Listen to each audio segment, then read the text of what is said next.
A pesar de la feroz concentración mediática existente en América Latina, ese sistema de medios representante de intereses corporativos y de los factores de poder regionales, la cadena informativa multiestatal y multiplataforma Telesur sigue dando batalla por la democratización de la palabra y por la amplificación de las voces de los pueblos de nuestra América. Hace 16 años se encuentra en el aire defendiendo la pluralidad informativa, comunicando perspectivas alternativas a la que sostienen, ¿no?, los medios hegemónicos que, como bien sabemos y siempre abordamos aquí en Esquina América, contra Venezuela tienen un tema especial, no dan treguas y construyen con fuerza una mirada peyorativa hacia nuestro país hermano y hacia el socialismo del siglo XXI, ¿no? Para poder conversar sobre los aportes de esta señal a la construcción de la unidad de los pueblos latinoamericanos y a la democratización de la palabra, desde Caracas estamos en comunicación con el politólogo Jorge Olmos, vicepresidente de contenidos de Telesur. Muy buenos días, Jorge, ¿cómo estás? Buenos días, ¿cómo estás? ¿Cómo le va?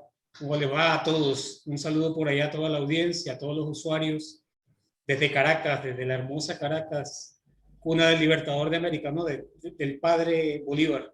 Y además epicentro de una cantidad de luchas que se están librando en el continente. Digamos que aquí se está dando una gran batalla, no solamente en el plano comunicacional, sino también desde el punto de vista de modelos encontrados, modelos de desarrollo y de comprensión del mundo y de futuro que están encontrados y encuentran en Caracas uno de los epicentros de esa discusión, de ese debate.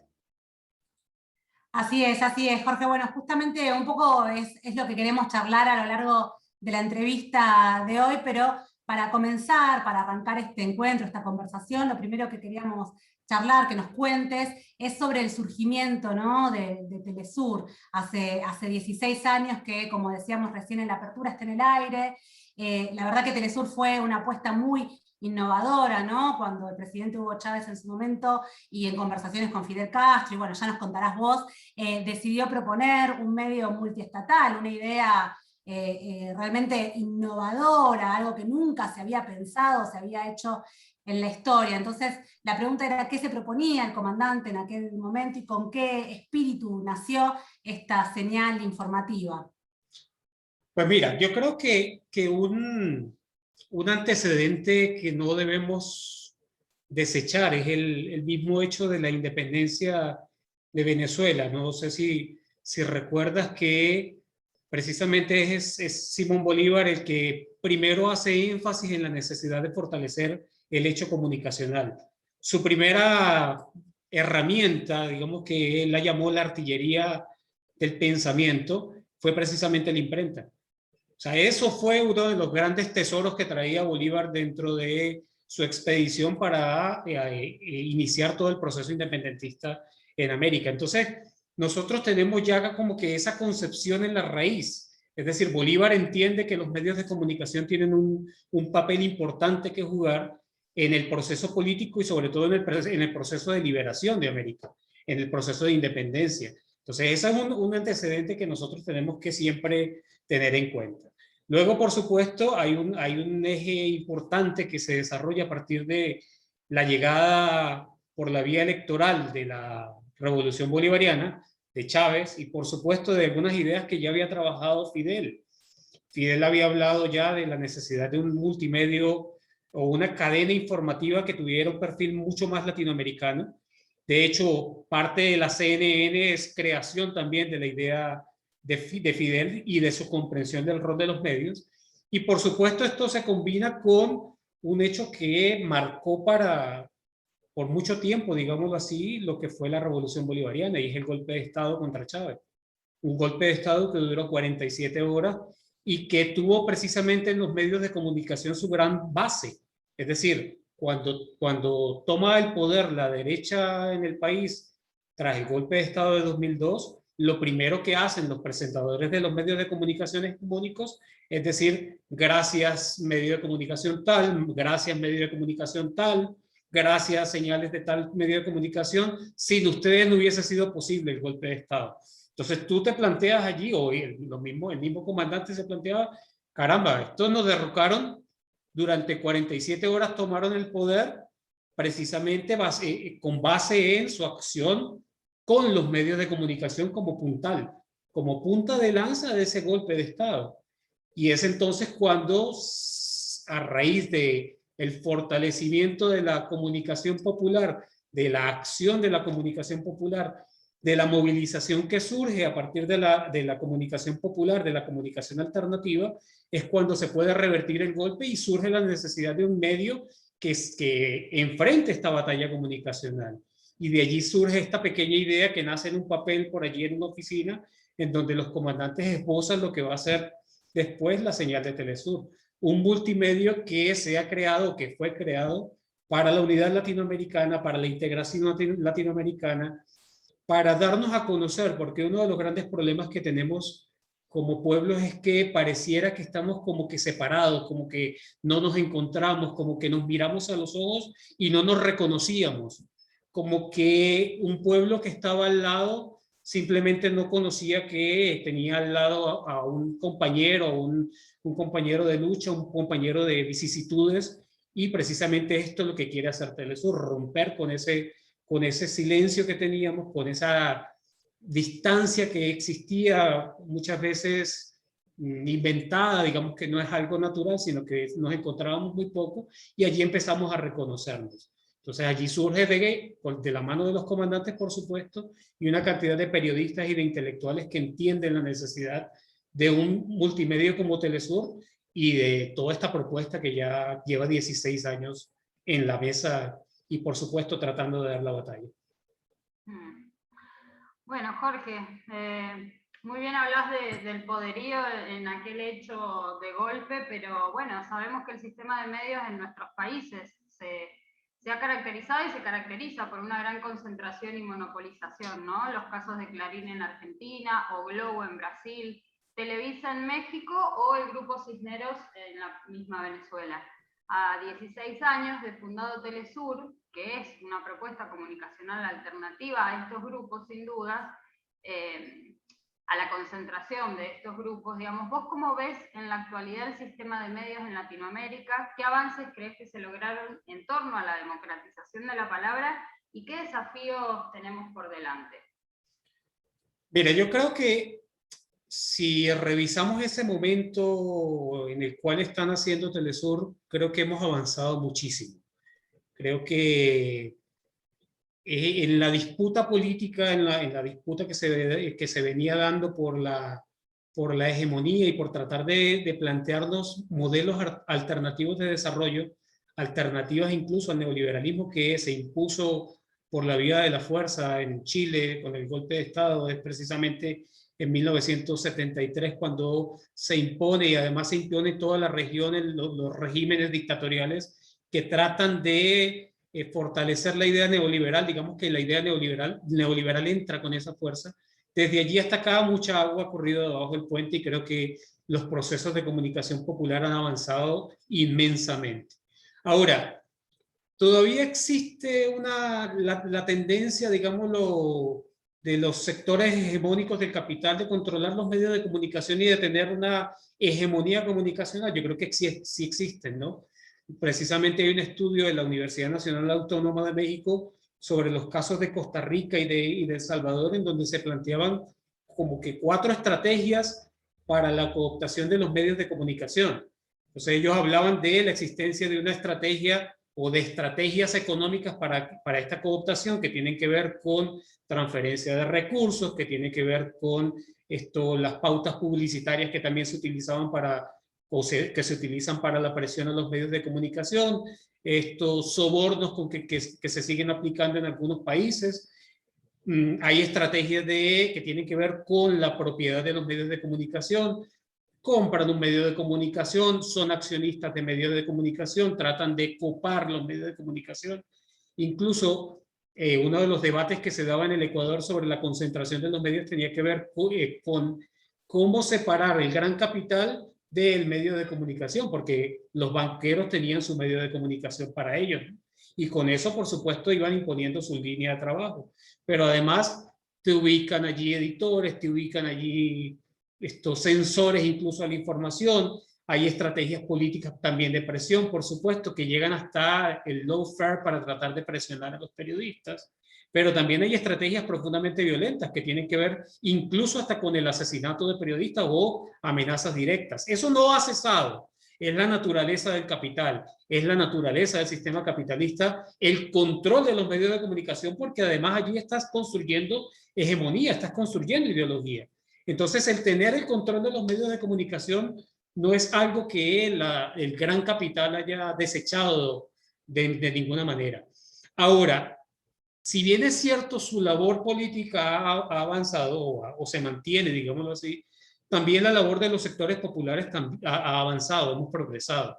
Y eso va de la mano de los medios comunitarios, de los medios alternativos, de los medios desde las universidades, desde los espacios de opinión, desde lo que nosotros llamamos la democratización de la palabra, exactamente. Y creo que nuestra gran bandera tiene que ver con la profundización de la democracia. Es decir, nosotros tenemos, y creo que cuando se hablaba del socialismo del siglo XXI y se trataba de equipararlo con algo, uno dice, mira, es que lo que yo planteo como socialismo del siglo XXI es más democracia. Yo lo que quiero es que la democracia llegue a más y más espacios y, por supuesto, el espacio de la comunicación es fundamental. Por eso es que creo que todas estas herramientas que convergen y que colaboran y que se cruzan con ideas como la de Telesur son importantísimas para, no solamente para los procesos de cambio y para el reconocimiento, sino fundamentalmente para que seamos escuchados, para que de verdad haya un proceso verdadero de democratización de la comunicación y de espacio para cada uno de los voceros de las comunidades, para cada uno de los miembros de las comunidades, para cada uno de los sectores que hacen vida en la sociedad. Y creo que ciertamente ha habido una gran avalancha de medios alternativos y comunitarios y el uso de las tecnologías de la información y la comunicación ha permitido que mayores espacios vayan emergiendo, que mayores espacios se vayan consolidando en función de esta tarea.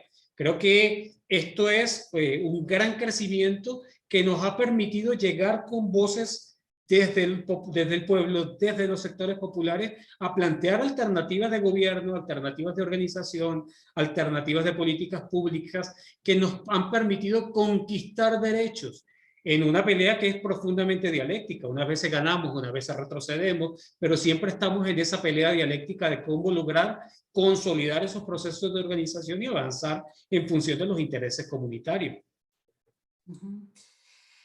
Sí, Jorge, bueno, justamente no estábamos hablando un poco de las corporaciones mediáticas, de los intereses ¿no? conservadores en los medios de comunicación, en la región, ¿no? Y particularmente lo que queríamos ahora, de lo que queríamos conversar, es el caso de la Argentina, ¿no? Al poco tiempo de asumir en su momento el expresidente Mauricio Macri, se retrocedió en muchas de las políticas vinculadas justamente a la democratización de la palabra y de la comunicación, como vos estabas mencionando, ¿no?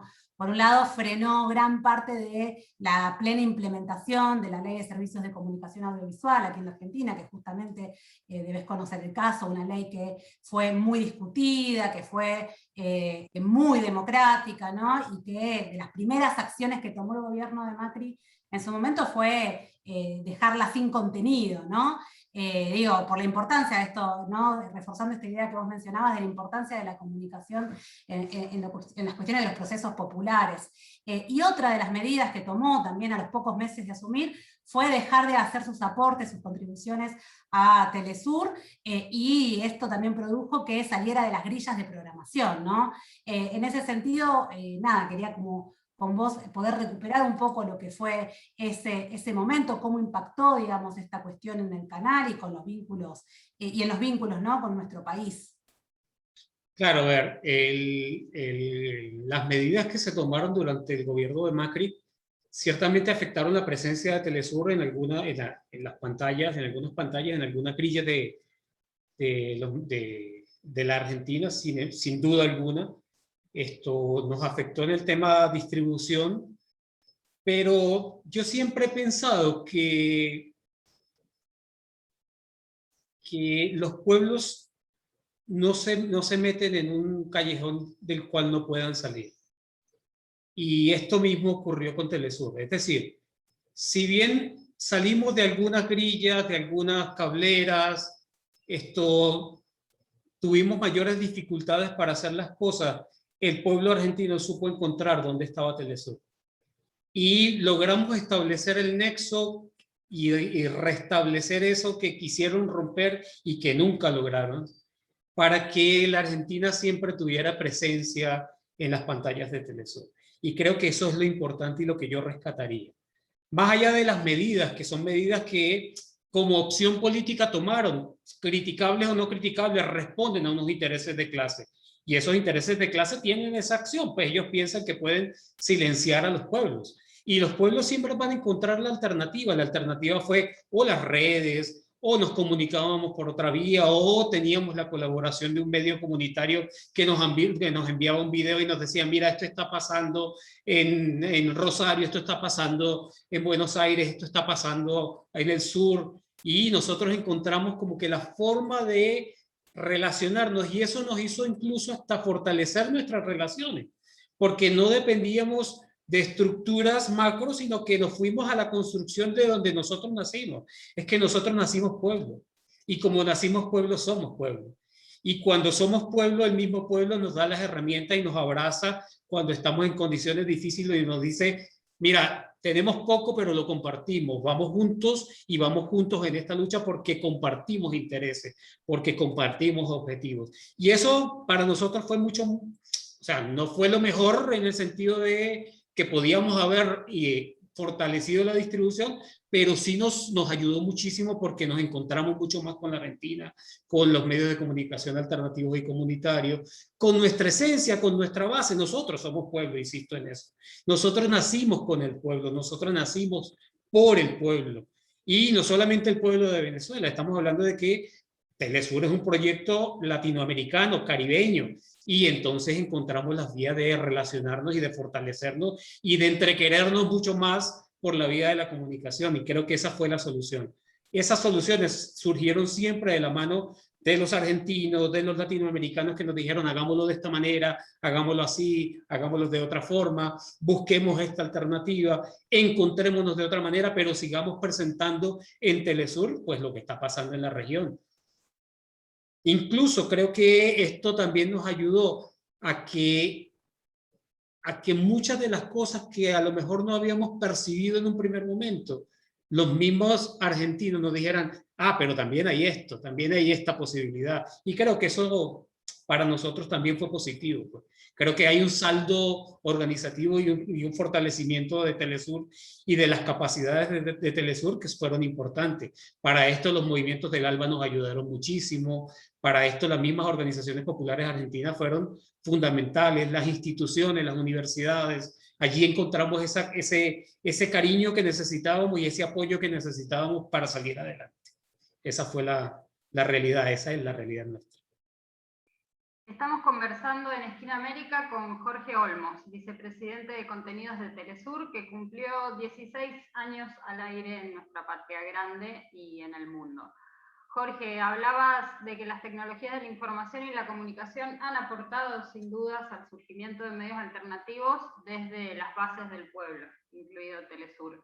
¿Cómo crees que pueden aportar las redes sociales hoy a la democratización de la comunicación y qué límites encuentra ese espacio? Mira, yo creo que las redes sociales son una herramienta. Y como herramienta debe ser entendida. Es lo que en alguna oportunidad se hablaba de la pistola. La pistola es una herramienta. El cómo se usa la pistola es lo que nos diferencia a nosotros de ellos. Igual en la red social. La red social, cuando se basa en el anonimato, cuando se basa en estructuras escondidas e incluso se utilizan bots, pueden hacer muchísimo daño a los procesos sociales, incluso a la democracia misma.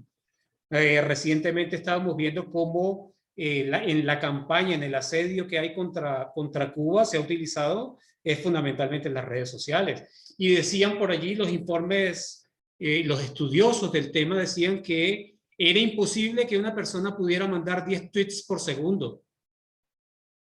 Y eso ocurría cuando se estaba hablando de Cuba. Una misma cuenta enviaba 5 o 10 tweets en segundos. Tú decías, pero ya va, ¿cómo hace esta persona para enviar eso. No, no, no, lo que estaban haciendo era utilizar robots allí para mandar información y tratar de posicionar alguna etiqueta, alguna realidad que quisieron imponer como verdad, digámoslo así, algún mensaje que quisieron posicionar como verdad, pero al final la misma realidad del pueblo, la misma realidad social de Cuba les demostró que todo eso era mentira, que todo eso era creado, que simplemente estaban era manipulando las redes sociales y manipulando una cantidad de usuarios y por supuesto esto con el objetivo de tratar de hacerle daño a una revolución que tiene como característica fundamental la conciencia, sobre todo la conciencia de su pueblo. Entonces, las redes sociales sí es una herramienta y que nosotros debemos potenciar, que nosotros debemos utilizar porque nos permite a nosotros dialogar mucho más. Si antes la comunicación era unidireccional, ahora podemos hacerla en ambos sentidos y eso enriquece mucho más el debate, enriquece mucho más la discusión, hay mayor intercambio de ideas, hay mayor capacidad de propuesta, hay mayor capacidad de incluso en ese encuentro, en ese momento dialógico, poder reflexionar y poder ampliar la capacidad que tenemos nosotros de entender la realidad y de proponer alternativas a esa realidad sin que nadie quede afuera, que es lo importante. Sobre todo que allí nos permite incluir a sectores que muchas veces estaban timoratos, que a veces estaban escondidos, que en cierta medida no se veían porque los invisibilizaban los medios de comunicación o la misma concepción que nosotros teníamos del mundo. Y estas redes sociales nos han permitido encontrar muchos más sectores, muchos más factores. Y eso es importante. Entonces yo creo que las redes sociales nos pueden brindar esa herramienta. Ahora, esa herramienta tiene que tener un contenido, que es lo importante aquí. No es solamente la herramienta por la herramienta, porque es la herramienta con un contenido ideológico, con un contenido programático, con una propuesta política, con una propuesta social, la que nos va a permitir a nosotros afianzar el proceso comunicacional, para afianzar los procesos de cambio, de transformación que queremos en nuestras sociedades. Es decir, si las comunidades, si las personas, si los grupos, si los partidos nuestros no le dan un contenido a esas redes sociales, la red social simplemente queda como una herramienta mal usada. Igual con el martillo, nos podemos dar un martillazo si no sabemos para qué va a ser el martillo. Al final terminaremos con los dedos hinchados o con el dedo fracturado. Pero si ya tenemos consciente de para qué utilizamos ese martillo, para qué utilizamos esa herramienta que son las redes sociales, pues entonces allí el sentido va a ser mucho mejor. El sentido va a responder a lo que nosotros necesitamos de la red social y va a potenciar la comunicación y, por supuesto, insisto en esto, potenciar nuestra idea de transformación social, nuestra idea de qué sociedad queremos implantar, cómo profundizamos la democracia, cómo avanzamos hacia el estadio que nosotros nos proponemos como futuro. Es decir, cómo nos acercamos más a nuestra utopía. Jorge, como para ya ir cerrando la entrevista, al principio nos comentabas que hoy un poco Caracas, Venezuela, es un territorio muy importante, ¿no? Para poder pensar en nuestra patria grande, es un poco la expresión también de los modelos y de la disputa que hay en nuestra región entre un modelo popular y los modelos más conservadores, ¿no? Venezuela lleva, digamos, siempre esa bandera. Y en ese sentido, ¿no? Pensando en la integración regional, en los procesos de unidad de nuestra región, te queríamos preguntar cuál es tu opinión, cómo ves hoy nuestra región en términos de integración, y en ese sentido, cómo la comunicación, y bueno, vos recién un poco mencionabas las redes sociales, pueden aportar, ¿no? A poder construir también, o a poder, digamos, hacer aportes a lo que es la identidad latinoamericana. Un poco también ese era el espíritu de Telesur, lo mencionabas al principio. Así que bueno, nada, ¿cómo lo ves hoy? Y cómo desde la comunicación podemos aportar a la unidad de nuestros pueblos. Sí, nosotros tuvimos un primer momento de integración que fue una integración muy hermosa, muy bonita, en donde encontramos una cantidad de líderes que se parecían a sus pueblos. Y allí, por supuesto, estaba Chávez, estaba Cristina, estaba Néstor, el gran Néstor, que siempre fue un puntal importante para la integración y para la unidad latinoamericana. Rafael Correa, estaba Evo Morales, y por supuesto ¿Cómo no mencionar a Fidel, a Raúl, con todos los aportes que hicieron a este proceso? Pero fíjate que allí también nosotros como región nos encontramos con el Caribe, con ese Caribe que para nosotros era algo como que ajeno, y que no, es Caribe, es nuestro, esos también somos Caribe. Y en ese encuentro nos topamos con personalidades tan importantes como Ralph González. Entonces tú dices, ya va, aquí están también unos compañeros que fueron nuestra historia, que fueron también Caribe como nosotros en nuestras luchas indígenas y que participaron en este proceso emancipatorio, y nos reencontramos en todo esto que llamamos la CELAC, la UNASUR, y bueno, crecimos en esa dirección y logramos avances importantísimos. Ahora, creo que eso se entendió, ese proceso de integración se entendió a diversos niveles, de diversas maneras, digámoslo así.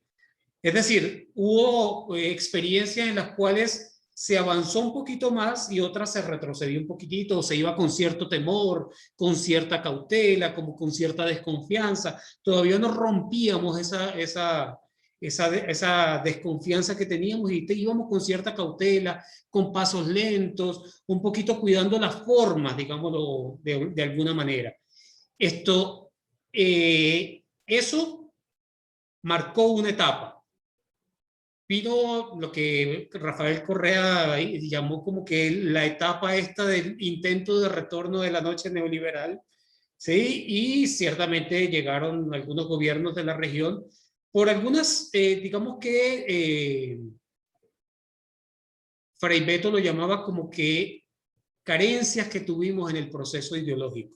¿Qué decía él? Y creo que tiene cierta razón, que parte de la llegada de estos gobiernos neoliberales tiene que ver con nuestra incapacidad o nuestra falta de labor a la hora de brindar herramientas ideológicas a nuestros pueblos para poder fortalecer esos procesos que se venían haciendo. Hicimos un gran proceso de distribución, de justicia social, pero nos faltó fortalecer el elemento ideológico.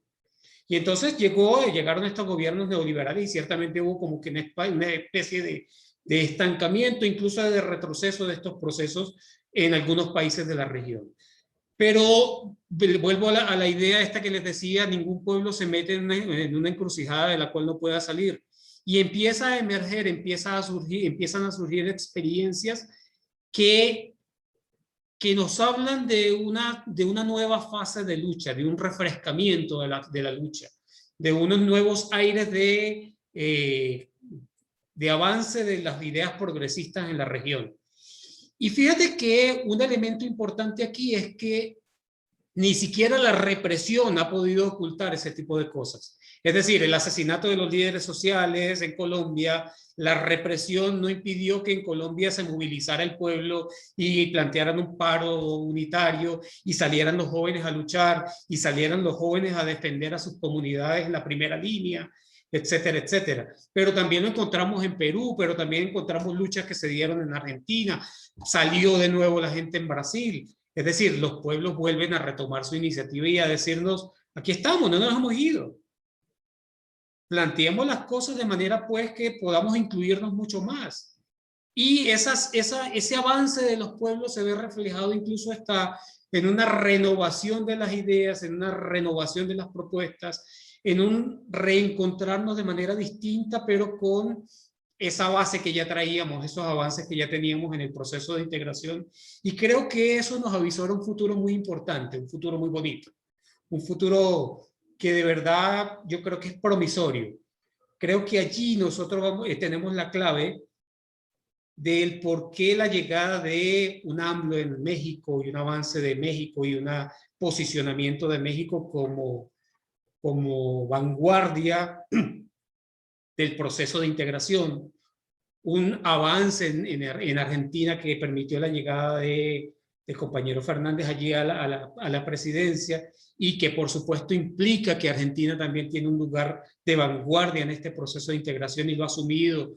Incluso gracias a Argentina es que nosotros pudimos garantizarle la vida a Evo durante el golpe de Estado, y eso hay que reconocerlo, eso es parte de la solidaridad. Es un gran gesto de solidaridad entre otros muchos que hay que reconocer en la Argentina, pero también nos ha permitido que Pedro Castillo acceda al poder a pesar de la gran campaña mediática en su contra, a pesar de tener toda la clase política en contra, y allí está Pedro Castillo tratando de avanzar en propuestas de gobierno, y sabemos que es difícil, sabemos que se enfrenta a una gran maquinaria, pero el pueblo peruano tiene que encontrar los caminos para liberar esa lucha y para avanzar en la propuesta de un gobierno alternativo que supere el neoliberalismo y que enfrente la grave crisis que vive el Perú en términos de salud, en términos económicos, que enfrente la pobreza. Pero fíjate que cada uno de los pueblos entonces va encontrando su forma de salir adelante, y esa salida adelante no tiene otra opción. Creo que la mejor opción que existe es la integración. Es decir, apoyarnos, entre ayudarnos, como decía Simón Rodríguez, encontrar la mano amiga de los distintos países y decir, con este tengo la posibilidad de hacer lo nuestro, de fortalecer lo nuestro, de compartir, de intercambiar en términos de igualdad, en términos de equidad, cosa que no ha ocurrido cuando hacemos el intercambio con potencias hegemónicas como Estados Unidos. Y hemos encontrado manos amigas en este camino de la solidaridad, en este camino de la integración. Y esas manos van apareciendo. A veces no como gobierno, a veces simplemente como gobiernos locales y regionales, pero los encontramos también en comunidades organizadas. Y allí vamos avanzando. Creo que el proceso de integración debe entenderse también, no solamente como gobierno, sino también como el proceso de integración desde abajo, por la base. Y en eso también hemos crecido. En el plano de la comunicación, integrarnos también desde abajo, fortalecer ese intercambio, fortalecer esa unión entre compañeros que piensan y sienten lo mismo, que tienen un futuro, un destino similar, un futuro planteado en función de la transformación social, en función de mejorar la calidad de vida de nuestros pueblos, en función de democratizar. Esa integración también viene avanzando. Por eso yo soy muy optimista. Y ciertamente tenemos allí grandes puntales que siempre nos dan como que bases para seguir luchando. Tenemos una Cuba que resiste, Venezuela sigue resistiendo a pesar del asedio, a pesar de que nos golpearon en el tema económico y perdimos el 90% de los ingresos. Con ese 10% seguimos trabajando y con ese 10% seguimos fortaleciendo las organizaciones sociales y seguimos siendo solidarios y dándole la mano a países necesitados. Y en el Caribe también las voces de solidaridad emergen. Santa Lucía recientemente vivió la llegada al poder de alguien que empezó a cambiar las relaciones internacionales en función de este camino de la integración. Es decir, hemos avanzado, vamos superando este retroceso dialéctico que tuvimos y vamos ahora en la ofensiva hacia lo que queremos, pues, que es en definitiva fortalecer un proceso de unidad latinoamericano. Mientras allá quedan los Estados Unidos, nosotros aquí estamos unidos. Bueno, muchísimas gracias. Pasó por Esquina América Jorge Olmos, vicepresidente de contenidos de Telesur. La verdad, con mucha claridad ha respondido cada una de nuestras preguntas y nos dejás con muchas reflexiones y con muchas, interrogantes para seguir pensando en cómo construir esta unidad de los pueblos latinoamericanos. Así que muchas gracias, Jorge, por tu presencia. Muchas gracias a ustedes. Un abrazo de corazón. Un abrazo grande. Cuídense.